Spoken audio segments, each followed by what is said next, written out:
The day started like any other, but for Ifeoma, it was a harsh reality.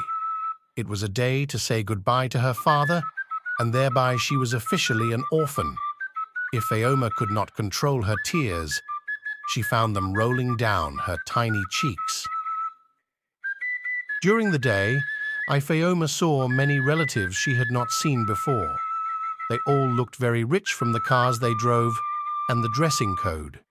Ifeoma could not stop asking herself many questions. Where were these people when my father was sick? Where were they when he went days without food and medicine? Is this what family does to their own? Ifeoma's father was a poor man. He didn't have anything on his name. He used to work in people's farm in order to feed his family. Amina, Ifeoma's mother, had passed away 3 years earlier. This was when she was giving birth to her second-born child, but unfortunately, she died due to massive loss of blood. Ifeoma's father used all money he had to pay for the hospital bill after his brothers and sisters refused to support him. Since he could not be able to raise the child, he gave him up for adoption. But the thing is, Ifeoma was not told who had adopted her brother, so this made it almost impossible for her to meet him. After the burial, a family meeting was held. They were to plan on what would become of Ifeoma. From where Ifeoma was sitting, she was able to hear them clearly as they refused to take her in. One of her aunts said, "I cannot live with a poor girl with a village mentality. I think we should give her out for adoption as well." But before they could come to a conclusion, one of her uncles accepted her to his home. He wanted her to be their maid. Ifeoma had no choice, since she knew she could not survive on her own. Ifeoma packed everything she had and followed her uncle to the car. On the way, her Aunt Mary kept complaining that the car was smelling poverty. She opened the car windows, claiming that the smell was conk and very bad. Ifeoma endured all this, for she knew that God will never forsake her. They arrived at the gate, and she was ordered to step out of the car and to open the gates. Humbly, she did as told. Her Aunt Mary took her clothes and threw them on the ground. Ifeoma watched her without saying a word. "Take this rags and follow me." She was taken to a dirty store where she was told to be sleeping. Ifeoma was left to sort herself. Hurt and unable to defend herself, Ifeoma sat against the wall with hot tears rolling down her cheeks. From there she prayed to God silently, asking him to save her from her uncle's house. Ifeoma was given all the works in the house. She was to clean the house, wash clothes, cook and take lunch to her cousins in school. The cousins had no respect for her.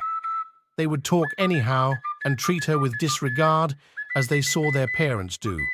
They would disarrange everything in the room, giving Ifeoma more work. One day, Ifeoma tried to ask her uncle to take her back to school. She promised that she would do all the house chores before and after school. Her Auntie Mary heard them talking. She joined them and started opposing. She said that it would be impossible since they needed someone to remain at home during the day. Ifeoma accepted her fate and continued working for them. At this time, Ifeoma felt like God had left her to suffer. That night, she didn't sleep. She spent the whole night crying. Ifeoma was now 19 years old. She had grown into a beautiful, curvy woman. Her Aunt Mary started feeling jealous and insecure. She even accused Ifeoma of seducing her husband. Auntie Mary started giving Ifeoma little portions of food so that she reduced in size. This didn't work, so the insecure auntie planned something else. One afternoon, as Ifeoma was coming from delivering food to school, she came across a dirty man who was sitting along the road. Ifeoma greeted him as she walked past him. The man started talking to her, telling her about his life situation. He told her how he had lost all his property to a woman he had married. The woman stole everything from him and then chased him away. Ifeoma consoled him. She also narrated her story to him. Due to the hard situations the two were in, they bonded very well. From that day, anytime Ifeoma went to take food to school, they would walk together, talking and sharing ideas. Ifeoma would also take food to him since he had nothing. After 1 week, the man disappeared. He was nowhere to be found. Ifeoma asked around, but nobody knew about him. Ifeoma could not stop worrying. Why is it that everyone I come across leaves me?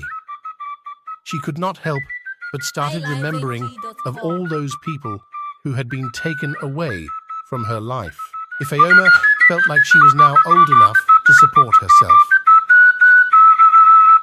One morning, after everyone had left, Ifeoma sneaked into her uncle's room. She searched everywhere, and luckily she came across a bundle of money. She was excited and happy. She could now manage to escape from them. Ifeoma packed her bags and left immediately before anyone came. In the evening, her cousins came home angry. They had planned on how they would beat Ifeoma up for not taking lunch. On arrival, they began calling her name loudly. Ifeoma, where are you hiding? Come out very fast.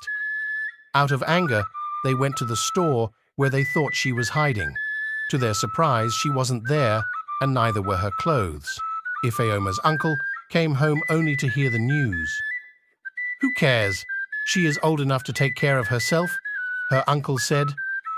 Maybe she found someone to marry her, that foolish girl. Meanwhile, Ifeoma went to a distant town where she established her business. The business thrived well and she opened other branches in the neighborhood. Ifeoma was now a blessed woman. Years later, Auntie Mary fell ill. She was admitted in a certain hospital. Ifeoma's uncle used most of his time taking care of his sick wife. His boss was now getting annoyed since he was always late to work. One day he was fired.